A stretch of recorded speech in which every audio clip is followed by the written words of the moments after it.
श्री रामकृष्ण इत्यादि को कहा गया है। जैसे कृष्णस्तु भगवान स्वयं, अपनी योग माया को अपने अधीन करके मैं प्रकट होता हूं। रामस्तु भगवान स्वयं, श्री राम स्वयं अक्षर पुरुष हैं। श्री राम स्वयं परम ब्रह्म विष्णु हैं। विष्णु कौन? जिसकी वेदों में बात हुई है। तो जिनका जो स्वयं भगवान नहीं है परंतु उनका महत्व भगवान के ही तुल्य है, क्योंकि वो विद्या और अविद्या को तत्व से जान गए हैं, क्योंकि वो उस परमात्मा को प्राप्त कराने वाली विद्या को जानते हैं, इसलिए उनका महत्व भी उतना ही है जितना कि परमात्मा का है। इसीलिए श्वेता शतरोपनिषद में भी लिखा हुआ है कि जिसकी भगवान में जितनी भक्ति होती है उतनी ही गुरु में भी होती है, वही इस भवसागर को पार कर पाते हैं।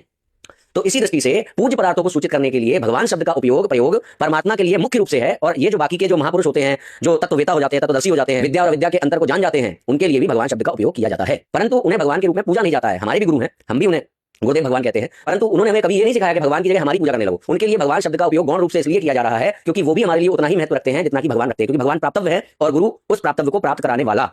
इसीलिए कहा जाता है कि गुरु गोविंद दो खड़े काके लागू पाए, बलिहारी गुरु आपने गोविंद दियो बताए। और ये जो भगवान शब्द का प्रयोग किसके लिए गौण रूप से है और किसके लिए मुख्य रूप से है, ये बात भी लिखी हुई है विष्णु पुराण में।